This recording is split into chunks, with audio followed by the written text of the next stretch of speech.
Hey. Jeg skulle ikke holde fødselsdag. Jeg vil holde en fest. Jeg skal holde fest. Hvem skal en fest? Tror jeg. Mathias og Benjamin. Vi skal få Benjamin og Mathias. Jeg tror, jeg finder. Ja, jeg finder Mathias også. Mathias? Ja? Jeg vil gerne. Jeg tror du kan komme til min fødselsdagsfest på lørdag. Jeg kunne utrolig godt tænke mig, at du kom, og jeg har inviteret Benjamin. Altså, jeg har lige fået en ny PS4, og den er jo lige kommet på markedet, og jeg vil rigtig gerne spille på den. Jamen, der er Benjamin, I er bare mine bedste venner, jeg kunne utrolig godt tænke mig, at I kom.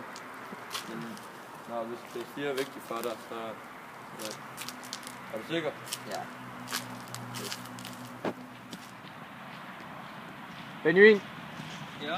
Jeg havde fødselsdagsfest på lørdag, du kunne komme. Nej, lige ved mekaniker, så skal ud og reparere en bil og sådan noget. Okay. Nå, okay. Vi ses. Det er vigtigt, og en lille party i hvert fald.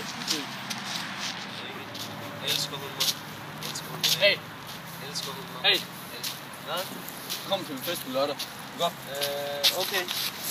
Fest! Så er fest! Hvad sker der?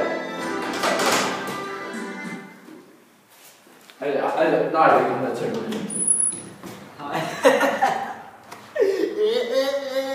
Fedt, du Hvad er det for noget tøj på? Du har jo ikke festtøj på. Altså, kan du komme væk? Du har ikke troet, vi skal gå med dig. Jeg gider ikke. Du er ikke inviteret. Og det var så historien om kongesønnens bryllup, og her har vi så et interview med Jonas. Vi ved ikke, du kom til din fødselsdagsfest, og det var din bedste venner.